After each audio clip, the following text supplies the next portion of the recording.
To the bushfire crisis now, and there was no rest for the brave today. Another dangerous scorcher at the fire front and a race against the clock for crews who now fear hotter, windier weather is about to punch new power into the Blue Mountains blazes. 3 big fires continue to savage the region around the Bilpin area near Springwood and Mount Victoria. We have reporters at all of those locations tonight, but first, Mark Burrows on the renewed threat. Battle to save the Blue Mountains, choppers dumping giant bucket loads of water, firefighters pulling out all stops as flames charge south. It's a worrying time for everyone. On the northern flank of the Blue Mountains, a huge fire front is burning from Lithgow in the west to Bilpin in the east. Firefighters are desperately trying to stop it jumping the Bells line of road. Another blaze has taken hold in bush around Mount Victoria, and to the east, fire continues to rage in the hillsides and valleys around Springwood and Winmalee. A fire edge stretching a total of 300 kilometres. The fear is that strong northwesterly winds predicted for Wednesday could create one giant firestorm, threatening mountain communities of Blackheath and Katoomba. The scene last night along the Bells line of road. Firefighters lighting a 20-kilometre backburn, a desperate and high-risk strategy to block the advancing fire front. If it comes off and works, it's wonderful firefighting effort. There is every likelihood on investing in a strategy like that that it will breach, that it will fail. Properties around Bilpin and Bell were under threat for much of the day. Homeowners can thank fireys who tried to keep a step ahead of the blaze with backburns. It's a lot better to backburn than let a fire come to you.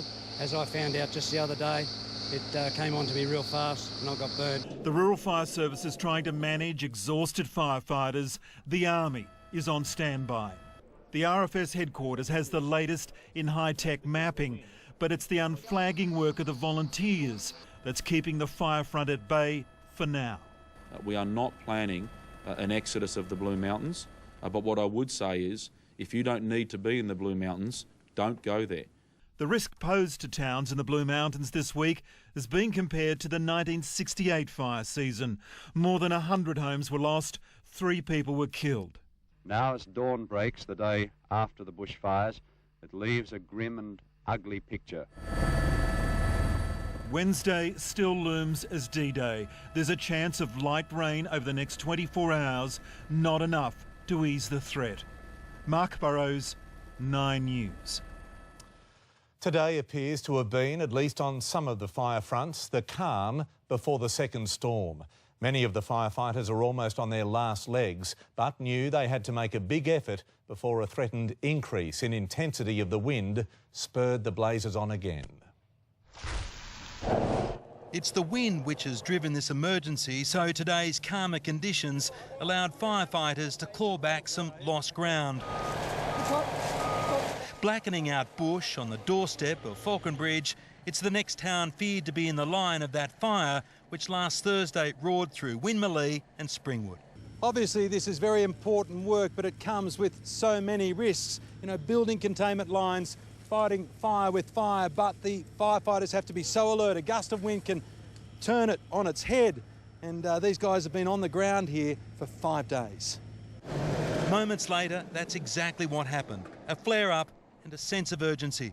Water bombers were dispatched. Order was restored, but not for long. By mid-afternoon, residents were packing up and getting out as an emergency alert was sounded for several streets. We've been ready for about 3 or 4 days now, so all we've done is gone through, make sure that everything's locked up and hop in the car and go. All ready, packed? Yeah, pretty much. Bit nerve-wracking, but isn't it? Yeah. Leaving behind a small army of men and women to defend their homes. Look, I'm not going to lie to you, I don't want to go through Thursday again, which is why we want to try and keep things as in control as we possibly can at this stage. That's understandable when you consider the dreadful impact from this emergency has already had on the lower Blue Mountains. 5 days on and still no relief in sight. Threat is always looming. It is, and I think it's going to burn people out because the adrenaline kicks up, it drops down, it kicks up, it drops down. Torture. It is, like it's burning people out. The houses that were destroyed last week sit in ruin. And some residents still find it hard to leave, sifting through the rubble, looking for anything which will help them remember. You guys didn't get any photos or anything out, did you? No. So this is it? This is it. They know it could be years before they can return. Because 197 families last week had a roof over their head. Today they don't. That's right. And if you think about the logistics of that, it's like building a subdivision. Raymond Kemp was one resident who watched his house burn to the ground last week. And we saw the flames come over and burn a bit of the front fence down, so we knew the house was gone because it started at the back. Homeless? Not so, thanks to a bunch of tradie mates. He owned another property not far away, but it was in need of urgent repair. Everyone here is doing this for free. Yep. Got suppliers on board, they're going to supply materials and all sorts of stuff to give them areas that they can actually live in comfortably and sort of make them a new home, basically. Work which should have taken up to 6 months will be finished by the end of next week. I'm a bit overwhelmed by it all, to tell you the truth, you know, it's fantastic. Normality up here is hard to find, so many parents thought today school was the best option.